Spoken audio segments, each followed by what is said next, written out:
Welcome back to the channel. I'm the Dynasty Football Strategist. In today's episode, I'm going to give you 10 secrets that you can use to build a true dynasty in your Dynasty Fantasy Football leagues.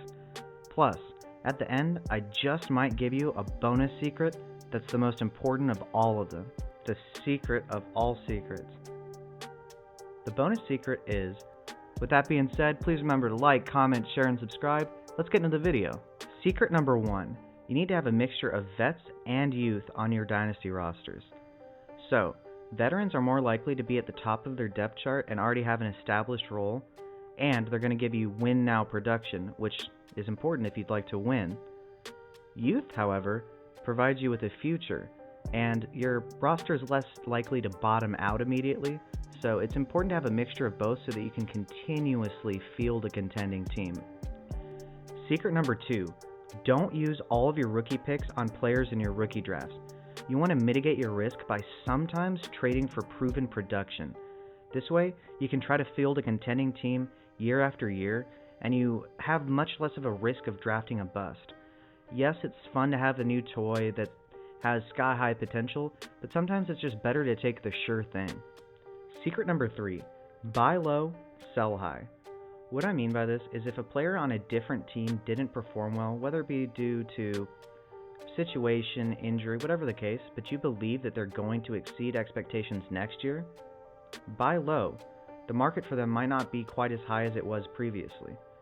Inversely, if someone on your team exceeded expectations exponentially and you don't believe that they're going to be able to sustain this production, sell high. The market for them will be much higher than it will be in the future if they don't sustain that production. Secret number 4. Know your lineup settings. What I mean by this is, for instance, if you're in a Superflex league, you want to be able to have 3 quarterbacks so that you can have an optimal lineup at all times. An optimal lineup in a Superflex league would be a quarterback in your quarterback slot and another quarterback in your Superflex spot.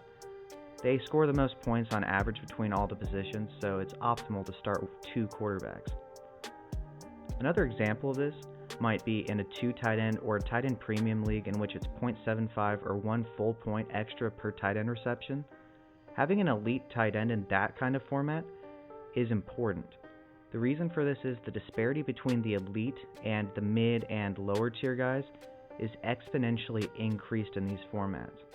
Secret number 5. Avoid being impulsive with your decision making, particularly trading, and really add dropping as well. So what I mean by this is if you drafted a player like, say, Jonathan Taylor in 2020, if you sold after his first 8 games, his market value was depressed.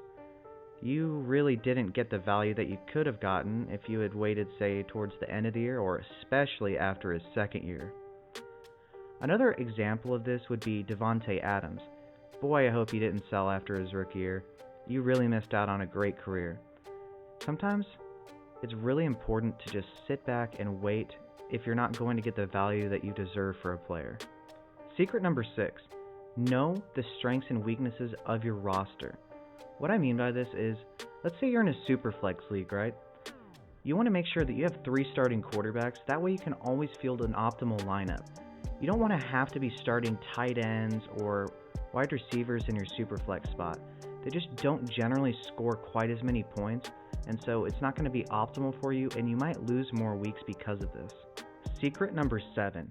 Never, ever, ever stay in the middle of the pack.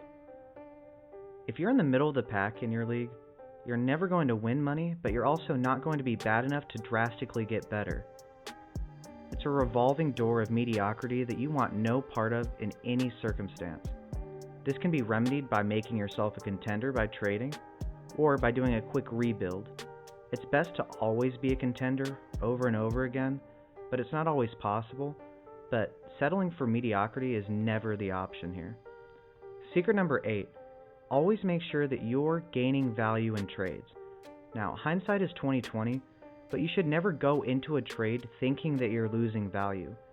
It's a terrible idea. The whole point of Dynasty Fantasy Football is to increase your team value. Settling for trades that are bad for you is only going to hurt your roster and keep you from being a contender. Just don't do it. Secret number 9. Always stay active on the waiver wire. especially early on in the season.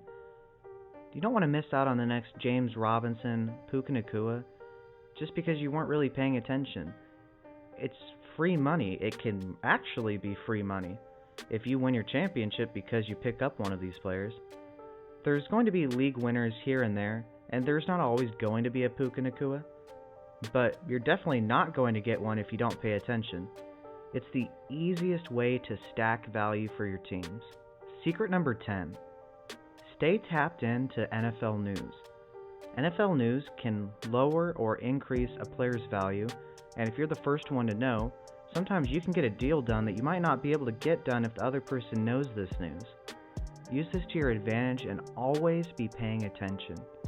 I constantly pay attention, and it's helped me out so many times in trades because I had an edge on the other person. Alright, so now, the secret of all secrets. The bonus secret is, you want to know when picks and players are most valuable. Picks are most valuable from the start of the offseason into the combine, and ultimately the most valuable they'll ever be when you are on the clock in your rookie drafts. If you want to sell for maximum value, wait till you're on the clock. Someone will always want a player that you could give them. You just need to get more value than you think the player is worth. Inversely, players are most valuable during the season, specifically right before your league trade deadline. There is always someone that's a pretender or a contender that's looking to bolster their roster by adding one of your players. You can sell for peak value during this time because there's no way that they can get a rookie right now. The rookie draft isn't going to be until May, June, July, August, whenever you have your rookie drafts. They need to get a player that's in the league right now. So use this to your advantage and stack some value there. So, to conclude, the secrets to building a dynasty are to have a mixture of vets and youth, to not use all of your rookie picks on rookie players in your drafts, to sell high, buy low, to know your lineup settings, to not be reactive or impulsive, to realistically assess your strengths and weaknesses, to never ever stay in the middle of the pack, to always look to gain value in trades, and as well as to stay active on the waiver wire, especially during the beginning of the year, and to stay tuned to NFL news. And finally, the bonus was to know when picks and players are the most valuable to be able to take advantage of trends. And that concludes today's episode. Please remember to like, comment, share, and subscribe. Do you disagree with anything? Please let me know in the comment section. And remember to have a fantastic day.